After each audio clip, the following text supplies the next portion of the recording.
Okay, so here is the thorax and lung lecture. So when you're doing this assessment, you need some tools. You need your stethoscope. Okay, when you're listening to lung sounds, are you using the bell or the diaphragm of your stethoscope? You're going to be using your diaphragm of your stethoscope. You'll need a watch with a second hand. Why do you need a watch with a second hand? You're going to need to measure their respirations.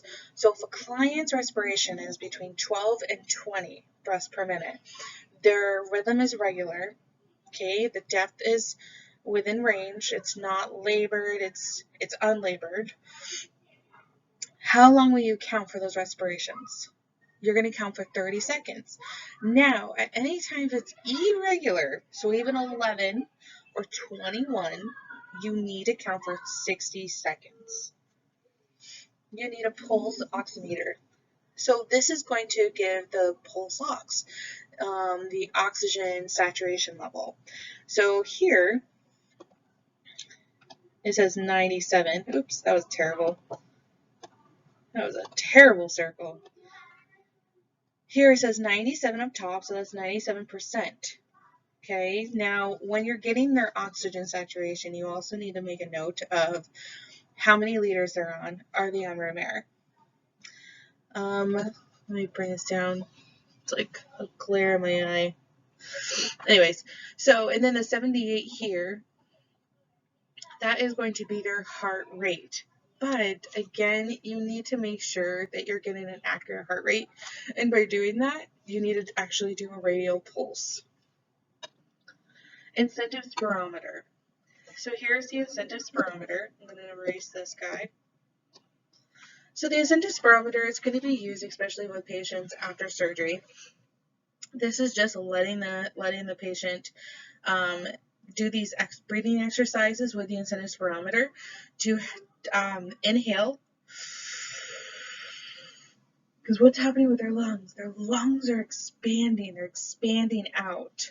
So more volume. Especially just coming out of surgery or if they've had an injury, we want to promote them doing this. So let's just talk a little bit about your anatomy of your thoracic, the anterior side. So you have the thoracic cage, the sternum, the ribs, the vertebrae.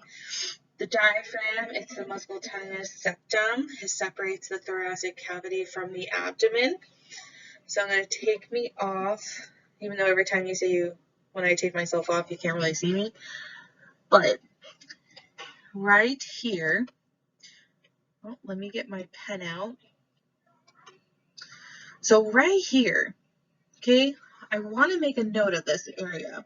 This is called the costal angle.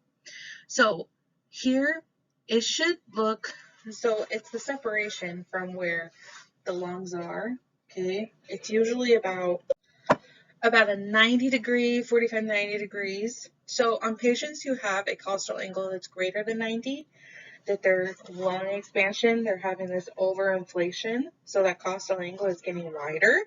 It could be due to emphysema, COPD, which is chronic obstructive pulmonary disease.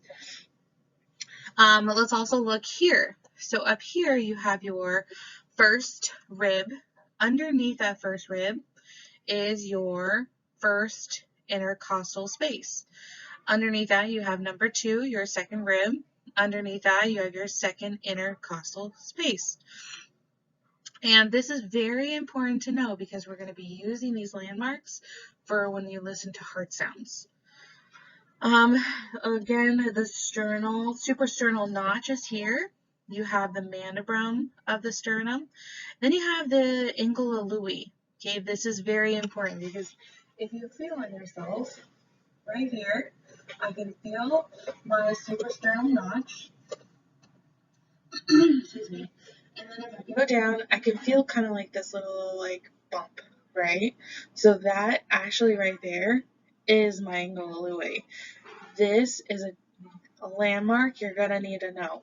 Get familiarized with this landmark because you're going to go over and you're already in your second intercostal space. And we're going to need this in this space here for heart sounds. So let's take a look at this picture over here. It's moving. So it's talking about when you're breathing in, the chest expands, the diaphragm contracts. When you're breathing out, the chest contracts and the diaphragm relaxes. So the posterior, so it's a lot harder to count the ribs because of the muscles and tissue. You're going to start by having your patient flex. That part right here, the bony part, that is C7 and T1. Oh, let's see. Okay. So let's look at the ribs. So the lobes of the lung, or not the ribs, I'm sorry. Let's look at the lobes. The lobes of the lung. So how many lobes do you have on your right side? You have 3. Again, how many lines does it take to make an R? It takes 3 lines. How many lobes do you have on the left side? You have 2. Again, how many lines does it take to make an L? 2. So the lungs are paired, but they're not symmetric structures. The right lung is shorter than the left because of the underlying liver. So right here, the underlying liver. Now the left lung is going to be narrower right here because of the heart. Again, the left lung has 2 lobes, the right lung has 3. They're going to be separated by these fissures right here. There's a right oblique fissure, there's a horizontal fissure, there's a left oblique fissure. So the right upper lobe begins slightly above the clavicle. Okay, that's why it's important we need to listen up here. Right up here, you're going to listen up here. And then it extends all the way down to the fourth rib. The right middle lobe extends all the way down to the 6th rib. The right lower lobe lies laterally and extends all the way to the 8th rib. That left upper lobe starts slightly above the clavicle as well and extends to the 6th rib. And then the left lower lobe is kind of that wedge shape as you can see here. And again, same as the right, it's going to be ending at the 8th rib. The posterior chest. So the posterior, its most remarkable point is mainly that it's primarily all lower lobe. Oh, that was terrible. Okay. Let's see if we can do a better circle. Yeah. It's primarily all the lower lobe. Now, when you're looking in the anterior chest, you're listening to primarily all the upper lobe and the middle on the right. So the upper lobe, they occupy a small band of the tissues, near T1 down to T4. At this level, okay, so the lower lobes begin, okay, as we see, and then if you see here, expiration, when you are expirating, has an expiration, so you're breathing out, your lungs are going to recoil up to T10. When you're inspiration, breathing in, they're actually going to go all the way down to T12. So you can't hear anything about the right middle lobe at all on the posterior chest side, at all. The best spot to listen for the right middle lobe is anterior and lateral. So the right lateral chest. So you really need to get on that lateral side, mid-axillary. So I'm going to draw a line here.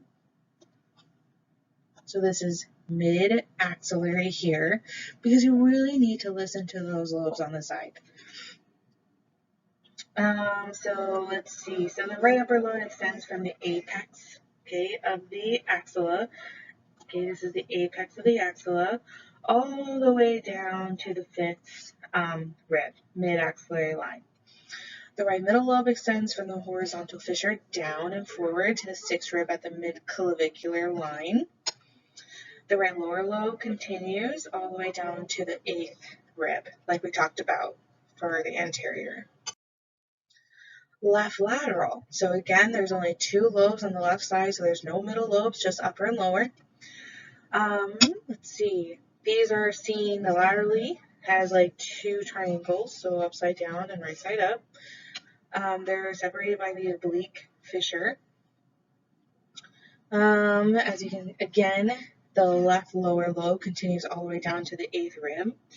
We need to use these landmarkers, okay, because you need to listen, again, both sides, laterally, mid-axillary. I know you're not listening to anything in the middle lobe on the left side because there's not one, but you need to get in good practice, especially on the anterior side. When you're listening, you need to go right on the side of their chest because you need to listen. Okay, so let's just go over some key points again. Again, the left lung has no middle lobe. Anterior chest contains mostly upper and middle lobe, with very little lobe to listen to. Posterior chest contains almost all of the lower lobe. Okay, so let's talk about the pleura. So the pleura is a thin, slippery form of an envelope, and it's between our lungs and our chest wall. There's a visceral pleura, so it lines the outside of the lungs, and it's filled with only about like a few mLs of fluid, and it just helps the lungs move more smoothly with inhale and exhale. It is a vacuum seal which holds the lungs tight against the chest wall. If this space is filled up with air or fluid, it can and it will compromise the lung expansion. The patients are going to feel shortness of breath. Now, if the patient has less fluid in that visceral pleura, then it could cause a lot of pain because now it's going to be rubbing up against each other. But if there's fluid or air in it, especially the fluid, it's called a pleural effusion. So here's a picture. So you have your lung here, right here. This is your lung, then your visceral pleura. Then you have your parietal pleura. Okay, so these are allowing your lungs to inhale, exhale smoothly because it has that fluid, so it just kind of does like a up and down really smooth. But if they don't have enough fluid in that area, it can cause a lot of pain. Your patient might present as like chest pain, shortness of breath. They may describe it as pressure, but they have a lot of discomfort, especially when they breathe. So pleural effusion, again, so the space is filled with fluid in between the lungs and the chest. So as you see here, the lungs are kind of pushed up. The left lung is pushed up. Now, how do I know this is the left side? I know that because there's only 2 lobes. This right side has 3 lobes. Okay. So the anatomy of the neck in the thoracic. So the trachea divides into the right and to the left bronchi.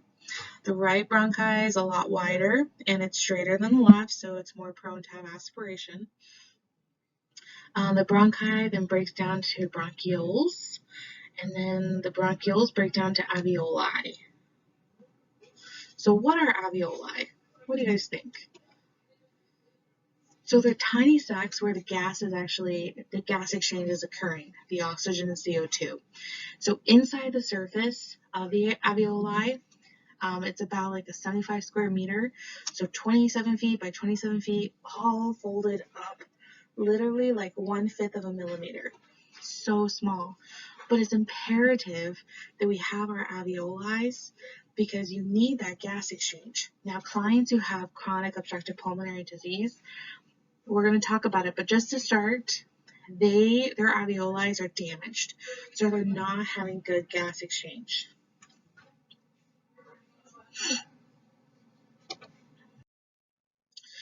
Okay, so take a minute about watching this video. It's only 3 minutes and 30 seconds. It's about ventilation. So ventilation is the exchange of oxygen and CO2 in the lungs. Diffusion, diffusion is the exchange of oxygen and CO2 between the alveoli and the red blood cells, so in the blood. Perfusion, is the exchange of oxygen and CO2 between the red blood cells and the body tissues. So gas exchange, oxygen, and CO2. So if a client's hypoventilation, that's slow, shallow breaths. they're going to have a buildup of CO2 because they're not blowing off enough CO2. Okay, they're breathing really slowly. Hyperventilation, so such as our fellow here from Big Bang, they're having that rapid, deep breathing. So they're blowing off too much CO2. So they're blowing so much CO2 that they have a low CO2 in their blood. So this can cause them to be hypocarbia or respiratory alkalosis. Causes could be anxiety, pain, exercise. How will they feel? They may feel numbness and tingling in their extremities. It will be in both heart palpitations, chest pain. They may feel lightheaded. Now they may go unconscious. My assessment, I'm going to be looking at their respiratory pattern. I'm going to be looking at their respiratory rate, their depth of those their respirations, frequent sighing. How's their oxygen saturation? It should be within normal range, okay? So again, what is the oxygen saturation? The accepted range? 95 to 100. Now, what am I going to do? So again, first, ensure safety. Safety is the biggest thing. So sitting them up, elevate their head of the bed, keep them calm. Another thing you can do is breathe with them. So do some slow breathing in and out of your nose and your mouth. Maybe give them a paper bag, or if they don't have one, just put their hands. Because you want them to inhale CO2. Okay, that's the treatment of the cause. So, treat the cause. So they have a low CO2, so they need to breathe in CO2. So just have them cup their hand. If they don't have anything else, just cup their hand and just breathe. Biggest thing is a lot of times I have clients that come in and they're like, I'm numb, I'm having a stroke. And I'm like, okay, but you're breathing so rapid that you're hyperventilating. They're like, I'm numb everywhere. So a lot of times I will just breathe with them. I'm like, okay, 1, 2, 3 in, 1, 2, 3 out. 1, 2, 3 in, 1, 2, 3 out. And I breathe with them.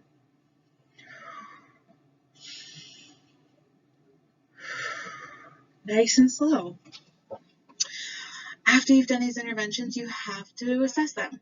ADPI, okay? We did our assessment. Our diagnosis is hyperventilation, okay, or rapid breathing due to pain or anxiety, okay, as evidenced by numbness and tingling in the extremities. We just did a nursing diagnosis. So then you're planning. So you're going to plan to ensure their safety, help them calm down, do breathing treatments or breathing exercises, breathe with them, give them a paper bag, and that's also your implementation. You're going to help them do that. And then you need to evaluate.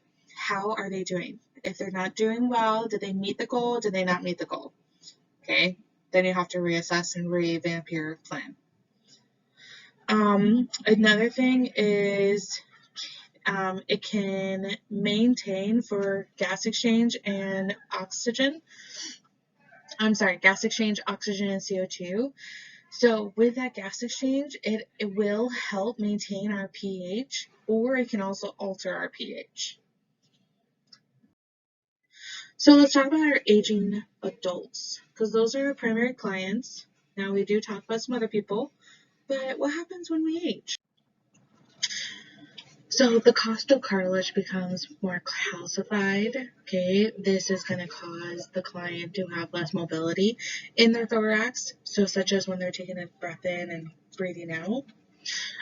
Their lungs are more rigid structure, so it's harder to inflate. So having that inhalation, it's harder for them to take a really deep breath and then blow it out. They have shorter breaths. So this is resulting in an increase in small airway closures. So there's a gradual loss of the number of alveoli, which causes an alter in their gas exchange. So older clients, they may have a buildup of CO2, okay?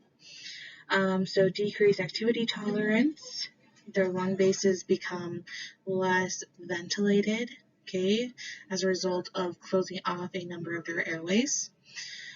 And then they're at a higher risk of pulmonary complications post-surgery. So it's called postoperative pulmonary complications.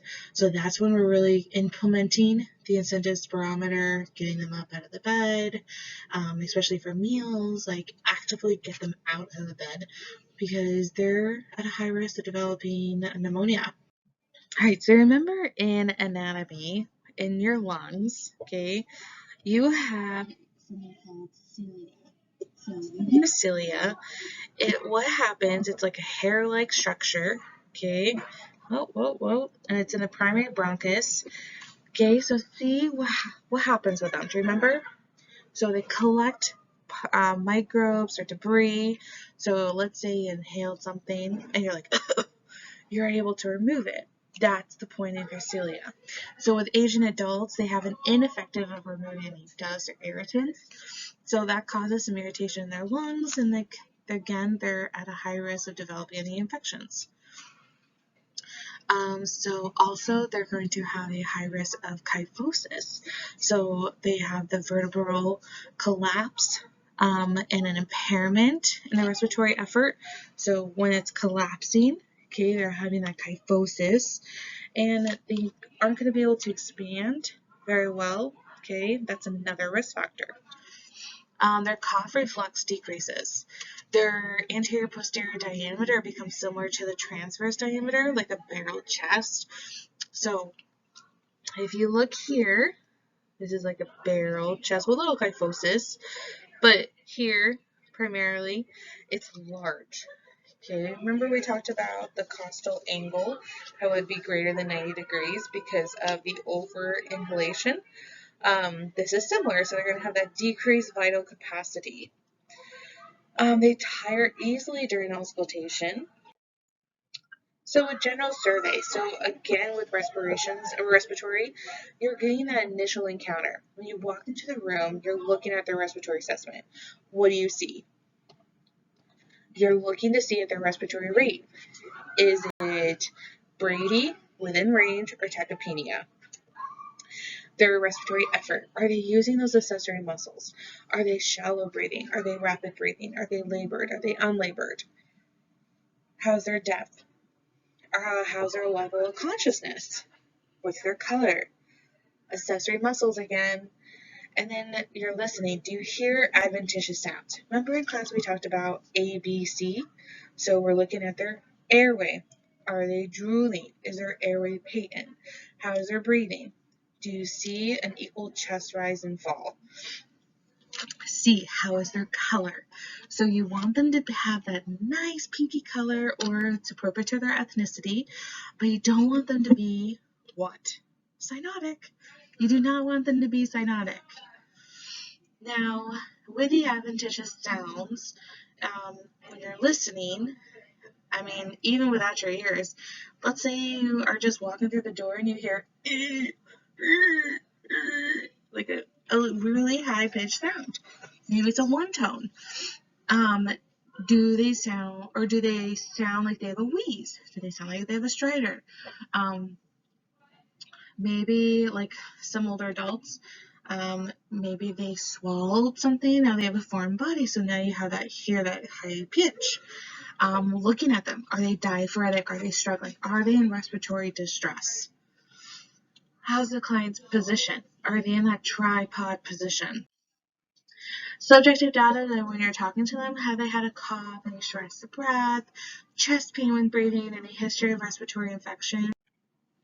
So that's including, have they had a cough, upper respiratory, lower respiratory, pneumonia, any type of respiratory infections.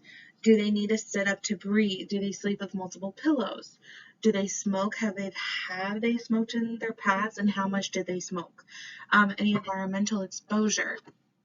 So do they work with chemicals, any irritants, or do they work with like paint, stuff like that?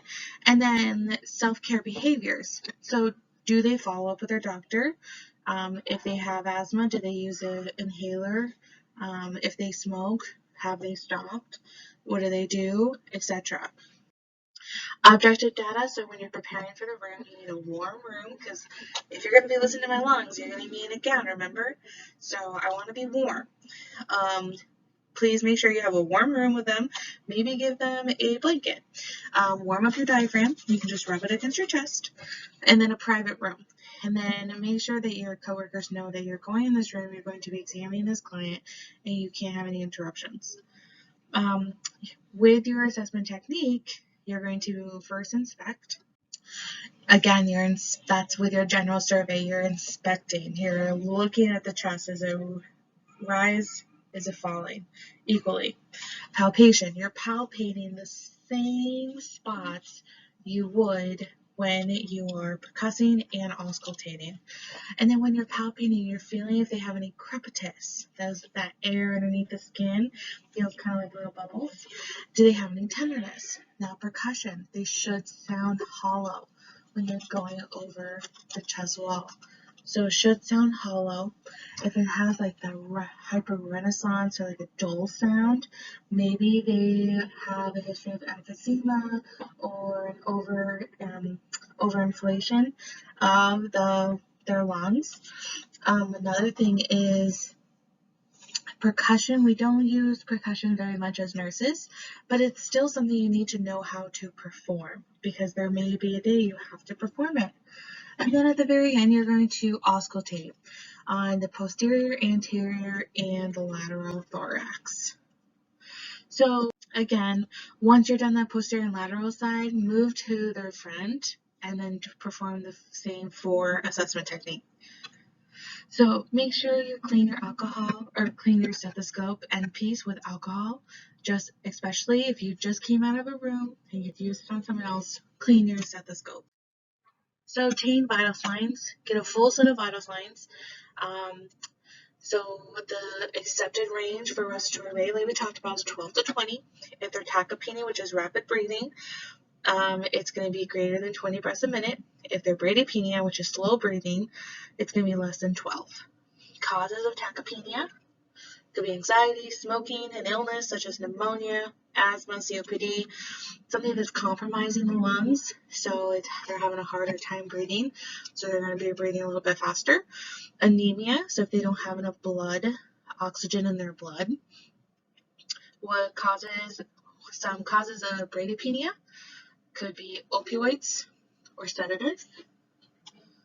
Again, the normal SpO2 is 95 to 100%. If it's less than 90, you must report it to your doctor. So patients who have chronic lung diseases such as COPD, they can and possibly will have a normal SpO2 level that's low. So it could be in the low 90s. And you need to ask your client, if you have COPD and they know they have it, ask them, where do you usually run at? What's your normal oxygen rate or oxygen saturation percentage? Always check your equipment that is functioning properly. So we talked about this. We talked about if I'm using my pulse ox, okay, I'm getting their oxygen, and it says 79%, but I'm looking at my patient. What type of assessment am I automatically doing when I look at my patient? Okay, my SpO2 says 78, 79%. They're on room air. I'm looking at them. I'm doing my ABC. Airway. Is their airway patent? Are they drooling? Are they able to hold their own secretions? Breathing. B. Are they breathing easy? Okay. Are they able to speak? Are they able to breathe without difficulty? Are they able to have that equal chest rise and fall? C. Color. How is their color? Are they pink? Are they appropriate to their ethnicity? Are they cyanotic? Are they paler? You gotta look at them. Look at your client. You can't always trust the equipment. It's faulty. It can be faulty. Always look at your client, especially if you have an abnormal number or even a normal number. You gotta look at your client. Assessment, always. So with the inspection, so you're gonna look at the shape of their chest wall. Their AP diameter should be less than their transverse diameter. You're looking at the position of your client. Are they relaxed in a tripod position? Are they in a high Fowler's position? Do they have pierced lips? Are they breathing through pursed lips? The symmetric expansion, that equal chest rise and fall, or is it asymmetric? For this one, the right side is going higher than the left. Are they coughing? Is it dry, wet, productive? What color is it? And the consistency. Level of consciousness. Hypoxia. If a patient is hypoxic, they can look restless and agitated. Those are the first signs. If your patient's really restless, they're trying to take everything off, and they're agitated, you gotta assess them. Possibly they're hypoxic. Decreased level of consciousness is associated with severe hypoxia. So they're past that restlessness, they're past agitation, they are altered, completely altered. Respiratory effort. So their breathing rate and pattern. What is their respiratory rate and what is their pattern? Is it regular? Is it unlabored? Is it labored? Again, 12 to 20 in regular. Abnormal, tachybrady, irregular, Cheyenne Stokes, dyspnea, which is difficulty breathing, orthopnea, which is difficulty breathing when laying down. And if they are having a difficulty breathing when they're laying down, I want to know how many pillows they use to prop themselves up, because maybe they have fluid in their lung and that's what's causing them to feel like they're drowning when they're laying completely flat, so they have to prop themselves up.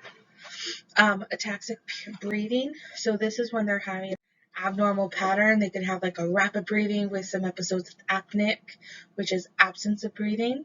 So you gotta look at their breathing rate and pattern. So take a look at this video. It's a really good video on an abnormal breathing. Accessory muscle use. Are they using these accessory muscles? Are they retracting?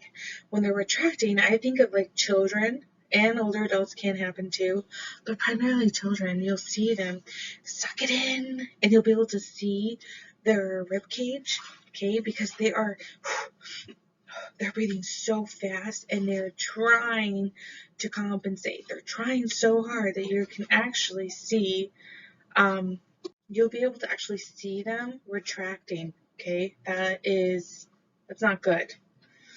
Neck muscles, intercostal muscle retractions, supraclavicular, their depth of breathing, so unlabored, quiet breathing, shallow, deep. Skin color, so is it appropriate for ethnicity? Are they cyanotic or are they paler? So again, cyanosis, blue, paler, pale. How are their nails? Do they have clubbing? Now, remember, if you put your fingers together, if we remember from skin, they'll have this really big curvature here, okay? Kind of like Jaggers. I don't know how else to describe it. But it's due to a chronic hypoxia. Patients who have chronic obstructive pulmonary diseases, asthma, emphysema, they will have clubbing. So let's just do a review. So who might you see this in? A barrel chest. So their AP diameter is very large. Who do you think? So this is a hyperinflation of the lungs. Okay, so it could be from COPD, chronic obstructive pulmonary disease. So their AP to transverse diameter is equal. Scoliosis. Who do you think you might see this in? Okay, this could be a genetic thing, honestly. Okay, now how will this affect the respiratory system? What do you think? So this is going to affect it because it can reduce lung volume, especially if you look here, oops, on this side, it's smaller. So they're possibly, for severe scoliosis, it could reduce their lung volume and their expansion. Kyphosis. So we talked about kyphosis before. All right, palpation. So when you're palpating your client's chest, what are you going to do? So you're palpating the chest symmetrically. You're palpating like the chest expansion. So how to do this? Now I'm talking about when you're putting your thumbs together, your fingers are outwards, okay? And you're doing the anterior lateral wall. So you're going to put your thumbs together and your patient is going to inhale. And your fingers should gradually move up. So place your fingers on the posterior lateral wall in between the thumbs pointing towards or at the level of the T9 and T10. Ask the client to take a deep breath. You're watching your thumbs move apart symmetrically. You're noting if it's symmetric movement on both sides.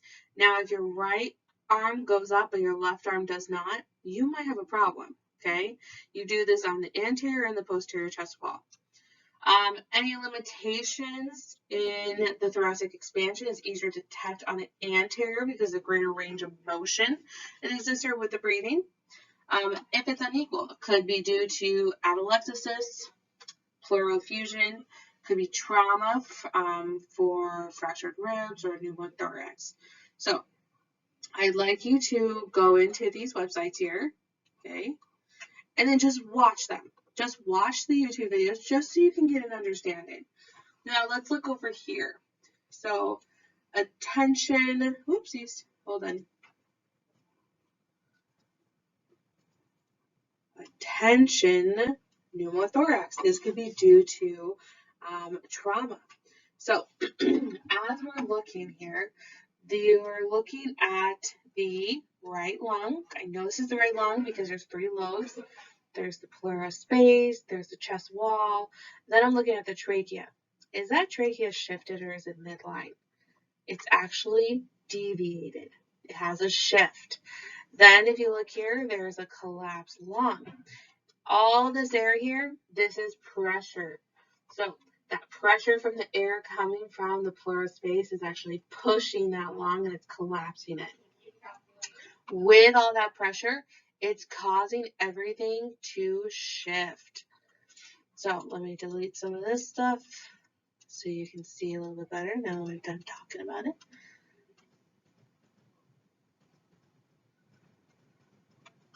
Okay, all of that pressure again from the tension pneumothorax is collapsing this lung.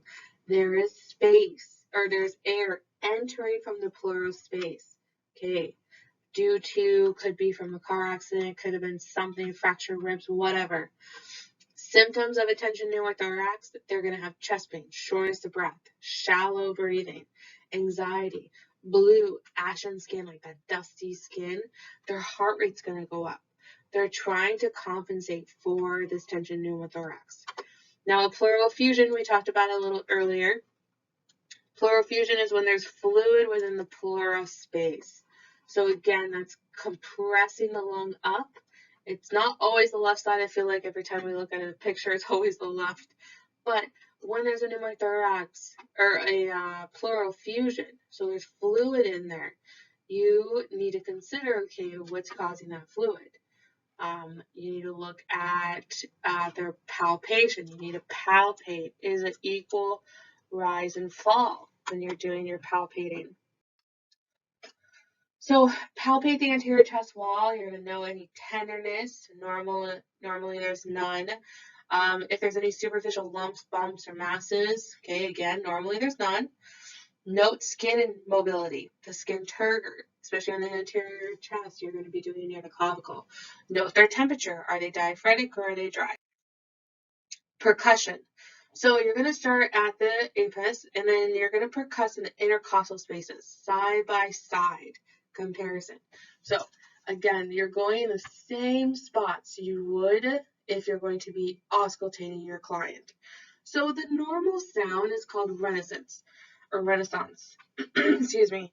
It's a low pitch, hollow sound, and that's going to be when you have healthy lung tissue. And again, you're going between the intercostal space. Abnormal is going to be this booming, this low-pitched booming sound, which is called hyperreticence. That could be due to excess air. So too much air, such as emphysema, could be due to a pneumothorax. Abnormal, again, a dull, a soft, muffled thud, okay? It's density in the lungs, such as pneumonia. There's fluid in there, pleural effusion, atelectasis, a tumor. Abnormal findings must be 2 to 3 centimeters wide, okay, to yield the abnormal percussion note. Smaller lesions can't be detected by percussion. Now, I'd like you to try this out, and we're going to try this out in lecture. You're going to puff out your cheeks like a little blowfish and percuss your cheek. Then I'm going to have you lay down, and you're going to percuss your liver. Excuse me. And you'll be able to hear the difference. You'll be able to hear that dull sound versus that hollow sound. So again, when you're percussing, you're noting any of the cardiac dullness, okay, because that will happen when you're going more towards that anterior chest on the left side. It's going to sound more dull because you have your heart over there. Don't confuse this with any suspected abnormal sounds. It's expected, especially on the left side. On the right upper abdomen, so your right lower of your lungs, it'll also sound dull as well. This is due because of the border, or because of the liver. On the left, it'll be more tympany because of the gastric space, which is your stomach. So here's the percussion points. So again, you're going to start 1, then go over, 2, go over, 3, go over, 4, go over, 5, go over.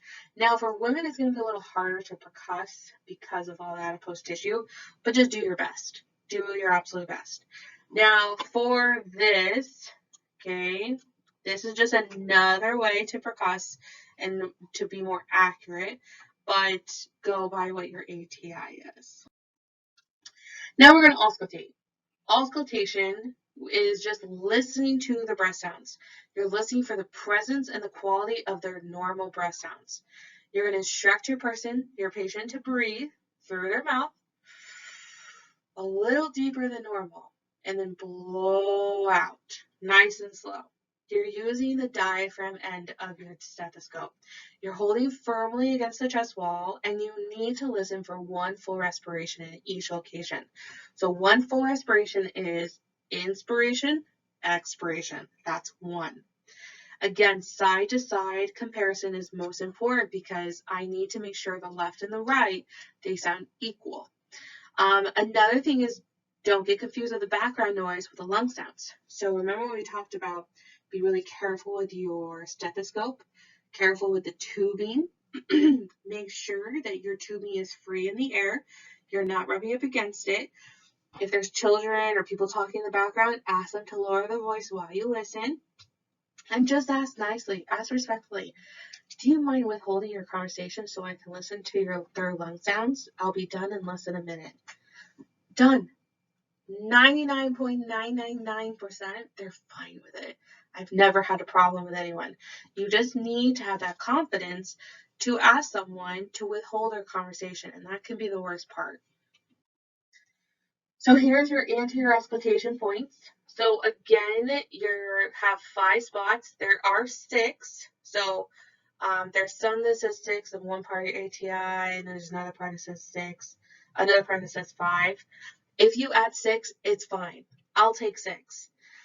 But for a patient who has a larger torso, you need to listen to all 6, okay?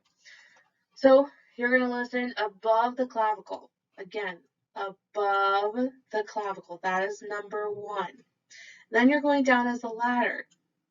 Okay, 2, then down, 3, 4, 5. 5 is more on the lateral side.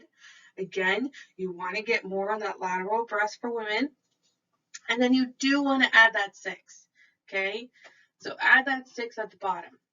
Now, to keep in mind on where you're listening at and why you need to go above the clavicle is because you're listening to the upper lobes.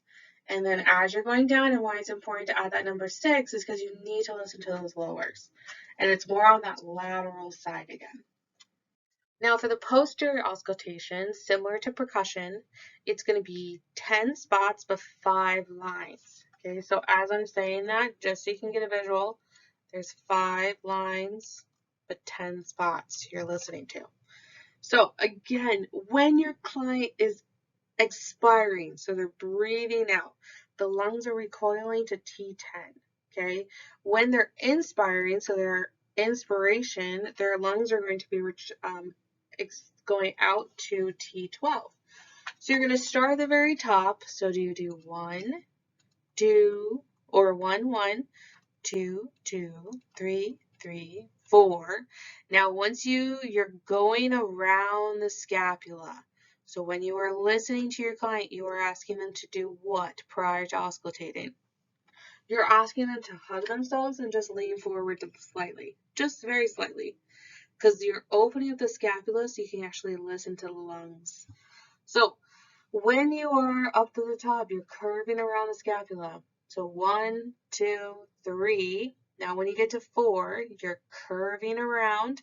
Now this 5 really should be more lateral. And if you do a 6 because you're like, no, I just can't really listen, add a 6. It's absolutely fine. So auscultating, again, those extra noises, they can be confused and they may be thought that they are abnormal sounds. So it could be the examiner's breathing. They're on the stethoscope. You're breathing heavy. The stethoscope tubing is bumping into you or touching the patient, or the patient's shivering. If the patient is hairy, you need to move the hairs underneath the stethoscope. The movement of the hairs on the stethoscope will sound more like a crackle.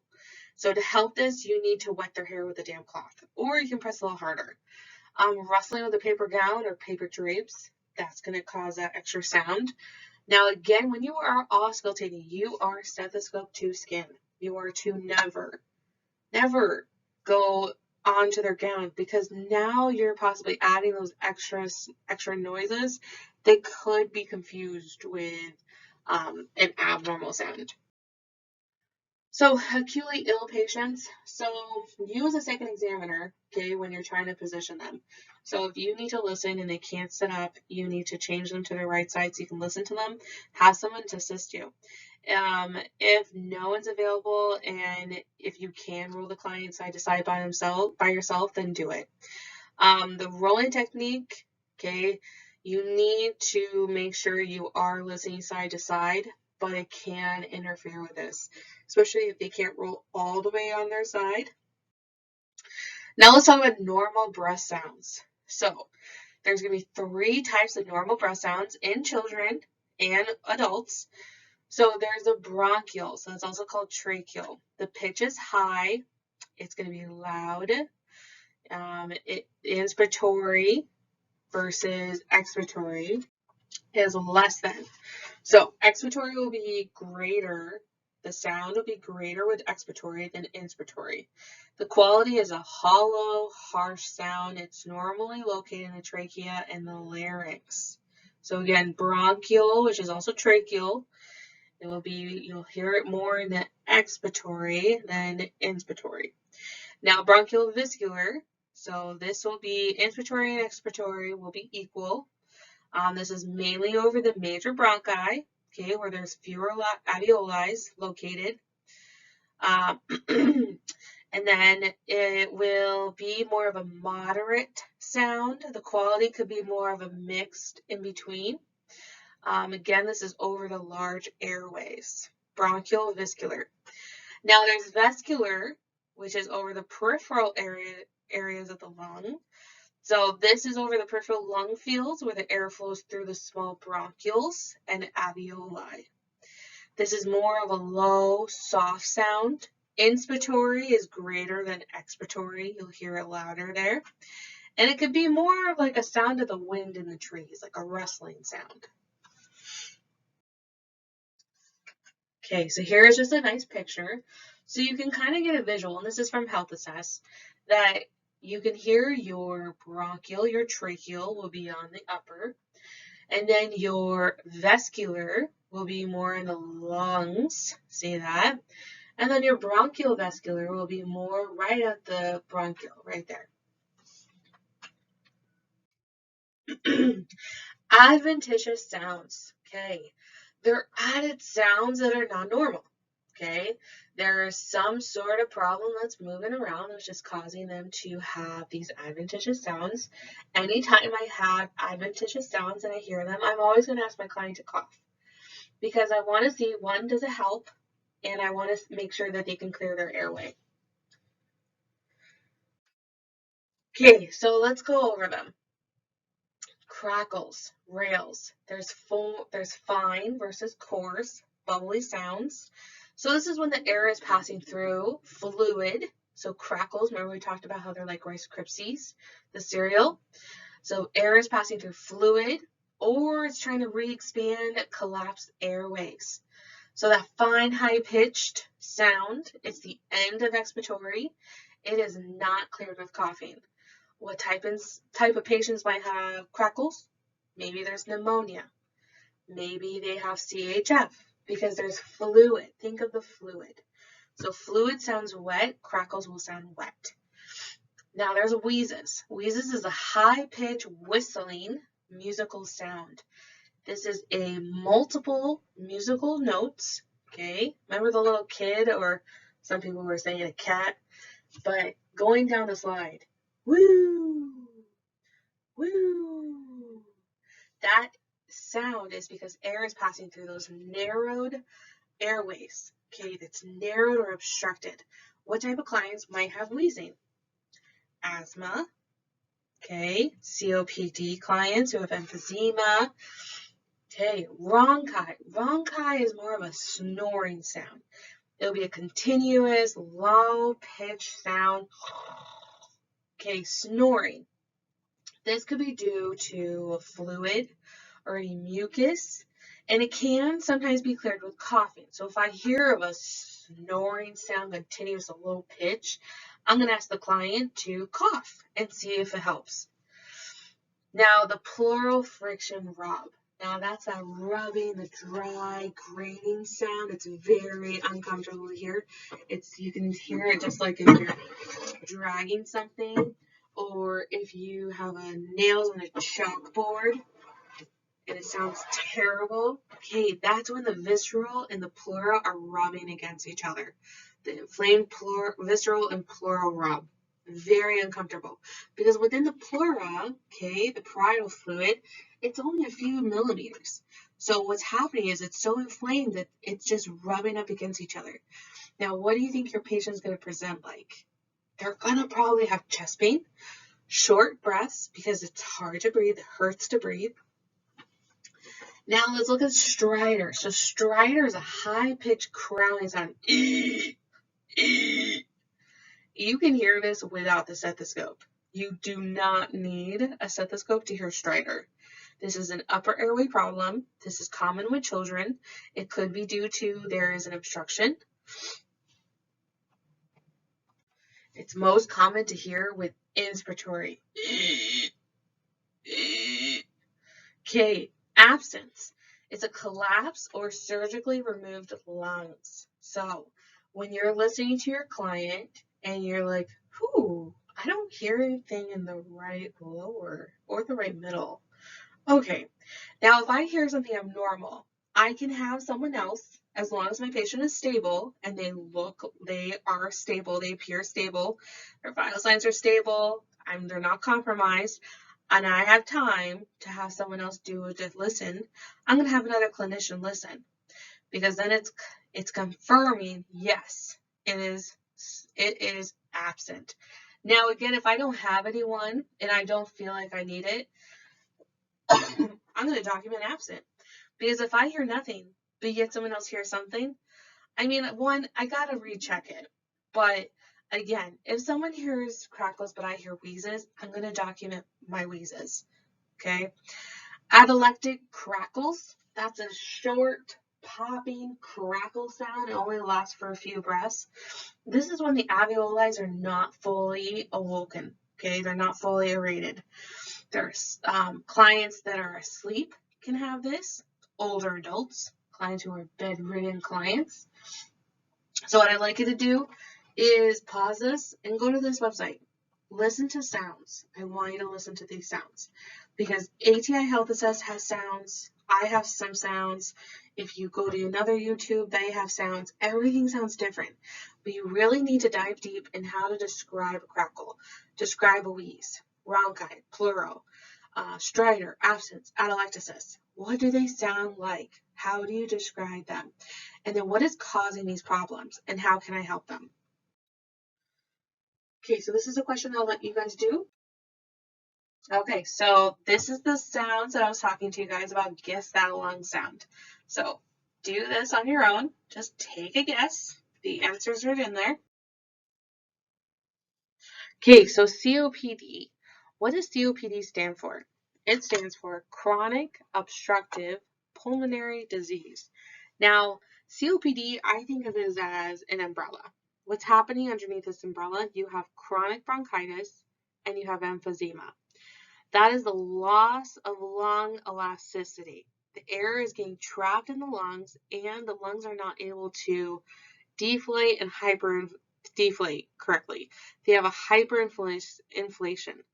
The alveoli are damaged, okay, resulting in a poor gas exchange. So if you see here, this is a healthy, let me get here. Here is a healthy alveoli. Now here is an alveoli that has emphysema. Look how you don't have these little sacs here. Okay, they're gone. They've been damaged.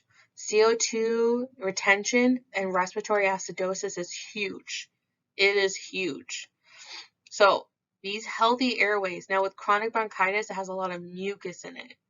And then emphysema has a lot of problems with the alveoli. But again, patients who have COPD, emphysema, chronic bronchitis, they have a CO2 issue.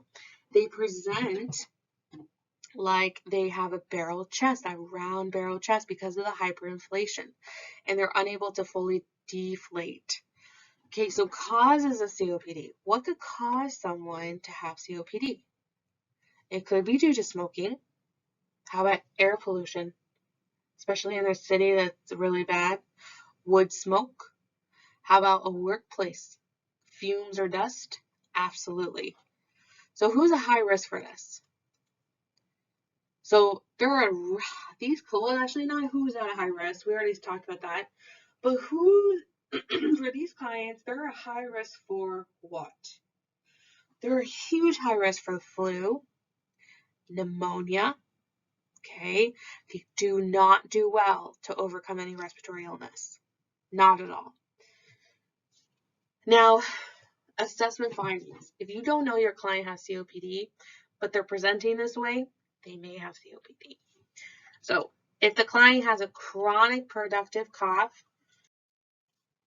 if they feel short of breath, especially with exertion, they're tachycardic, they're fatigued. If you look at their fingers when you're doing your skin, hair, nails assessment, they have clubbing. Their AP diameter is increased. They have that barrel chest. They're using their accessory muscles. They have short, shallow breaths. And keep in mind, is with those short, shallow breaths, what is being increased? Their CO2. When you are palpating and percussing, they're going to have that hyperrenaissance sound, okay, due to the trapped air. Their breath sounds will be decreased. They could have an occasional wheeze or crackle. Prolonged expiration, they'll be piercing their lips. They have a chronic low oxygen saturation, so their normal could be 90. It could be 88.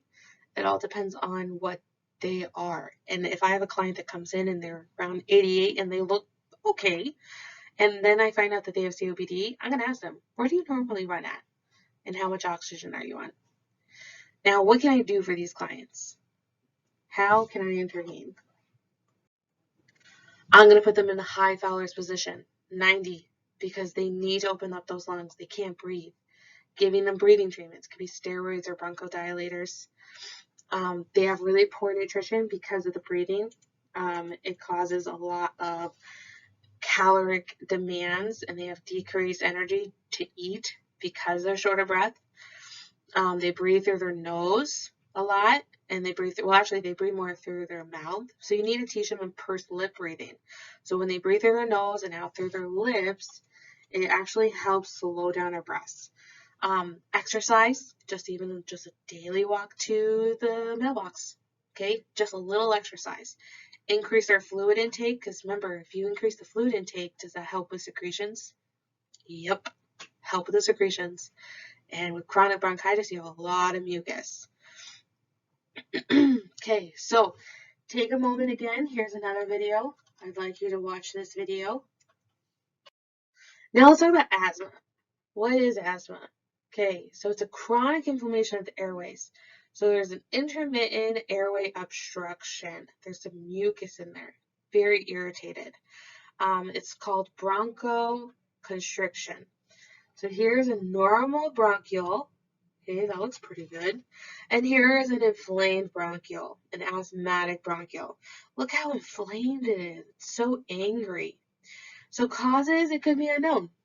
Risk factors, family history, smoking, secondhand smoke, could be environmental allergies, could be acid reflux, GERD. Some triggers, so warm to cold temp change, air pollutants, perfumes, could be allergies, dust, mold, stress, sinusitis, could be a viral infection, could trigger it. They're high risk for respiratory infections, and again, they don't do as well as patients with healthy lungs. It takes them a little bit to recover. When they have asthma, clients who have asthma, they're going to feel short of breath. They can feel anxious because they're hypoxic. They have when you listen to the lung sounds, it may sound like they have a wheeze. Prolonged exhalation, decreased oxygen. They have a lot of mucus. They're using their accessory muscles. Interventions is huge. It's prevention. You have to prevent their flare-up. They use a lot of anti-inflammatory meds, high Fowler's position. You may need to put some oxygen on them. Vaccines, exercise, bronchodilators, calm environment, rest periods. You got to let them rest. Here's another video. Take a look at this. So postoperative pulmonary complications. So clients who have postoperative complications, especially pulmonary, it could lead to atelectasis, pneumonia, COPD exacerbation. Why are postoperative patients at risk for these complications? Why are they at high risk? So they're at high risk, because of the decreased mobility, because of the less movement and work of their lungs. Maybe the surgical site was close to the diaphragm, could be the anesthesia. Abdominal surgery, that's a big one. So interventions, we talked about. But to go back real quick for a second, clients who are highest risk for a postoperative pulmonary complication is any client who has a chronic lung disease. Again, asthma, emphysema, or chronic bronchitis. Those clients are the highest risk for this. So what are you going to do? I have this little thing here called I-cough. It's to help you remember your interventions. First thing, incentive spirometer. You're going to use it 10 times every hour while awake. You're going to have the patient cough and deep breathe. Okay, incentive spirometer. There it is, 10 times an hour. You're going to have the patient inhale and blow out. Okay. Next one, cough. You want them to cough. You want them to have deep coughs every hour while awake. Oral care. Brush their teeth twice a day. U is understanding patient education. So do they understand why they're using the IS, which is the incentive spirometer? Do they understand cough or deep breathing? Oral care, mobility. Do they understand why they need to get up for a meal, get out of the bed for a meal? Pain control for the bleeding. G is get out of bed. Okay.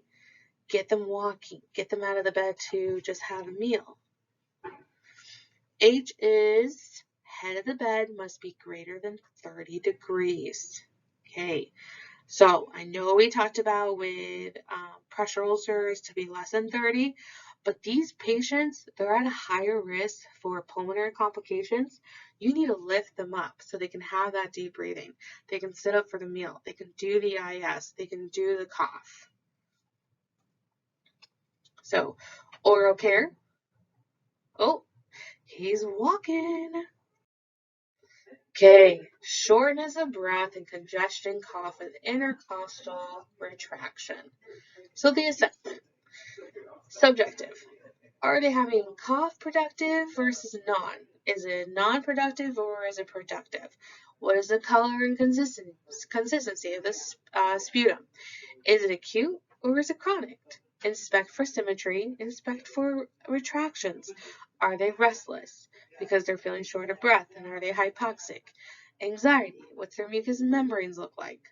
Auscultate for any adventitious sounds. Listen for their oxygen, okay? They're their breath sounds. Get their oxygen rate, okay, their oxygen percentage, respiratory rate, temperature. Interventions for shortness of breath and congestion, cough with intercostal retraction. Tripod or a high Fowler's position. If you have oxygen, okay, or you have an order for oxygen, slap it on. Now, if your client is struggling and you don't have an order, you can put that thing on and get an order after. You must intervene. You have to have an order for oxygen. But if you know that your client needs oxygen and they keep desatting, I'm not waiting for the doctor. I'm putting oxygen on. You're going to do CDB, coughing deep breathe. So you want to do it every hour while awake and every 2 hours during sleep. It's going to help expel the mucus and open up their alveoli. Their IS, their sinus barometer, do it every hour, 4 to 10 times.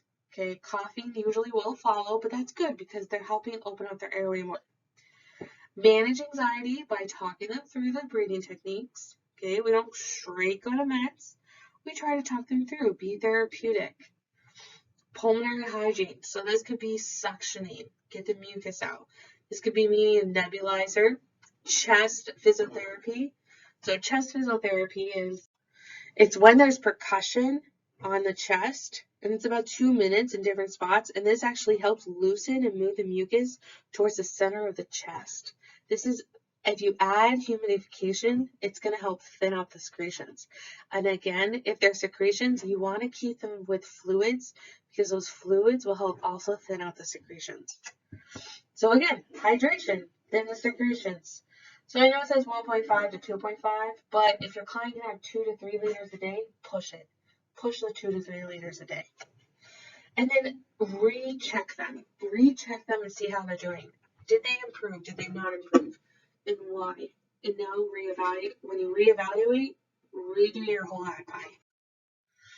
So now let's talk about hypoxemia. So there's early symptoms and late symptoms. So early symptoms, the patient's initially going to be restless, irritable. So if you see someone who has an anxiety attack or asthma attack and they feel hypoxic, you got to look, okay, is this early or late? Now, what could be causing this hypoxia? It could be due to an asthma exacerbation, could be due to COPD exacerbation, opioid overdose, could be due to pneumonia, a pneumothorax, pleural effusion. There's so many factors, but it's so imperative you know these symptoms because then you can intervene early if they're in early symptoms. Because once they go late, it is hard to turn around. Other early symptoms are tachypnea. They'll be breathing really fast. Tachycardia, increased blood pressure. They're trying to compensate. They're going to be pale. Abnormal breathing. They're using those accessory muscles, nasal flaring. They'll have adventitious lip sounds. Late symptoms, they're going to be stupor. So their level of consciousness will be decreased. Now they're not compensating very well. So now they're bradycardia. They're going to possibly have dysrhythmia. So their heart will be irregular. They're going to have rhythms that are irregular. Bradypnea. See how everything's starting to decrease? This isn't good. Decrease blood pressure. They're not compensating very well now. Cyanosis. We got a problem. Okay, so now let's have a health promotion. So there's tobacco use. There's a lot of clients that smoke tobacco, and we need to, one, be judgment-free. We can't criticize and talk down to them about their smoking, but we need to be honest. We need to be honest about their smoking and how it can affect their life. So initially, counseling, judgment-free, offer resources. Now, their risk for any respiratory diseases, heart disease, peripheral vascular disease, stroke risk, cancers, these are things that we can educate them on. Secondhand for clients around them. Okay, again, asthma, heart disease, lung cancer, respiratory infections. Now, for immunizations for respiratory, it's imperative that our clients, especially 65 and older, get the pneumonia shot, especially if they have a chronic disease such as COPD. Now, for anyone, they should be getting the flu shot unless it's contraindicated, such as if they're allergic to eggs or shellfish, or mainly eggs, or if they've had a reaction prior. Okay, so now don't forget to go back into your health assess. Make sure you go all the way through, do all the case studies and the quizzes, and then listen to all the breath sounds.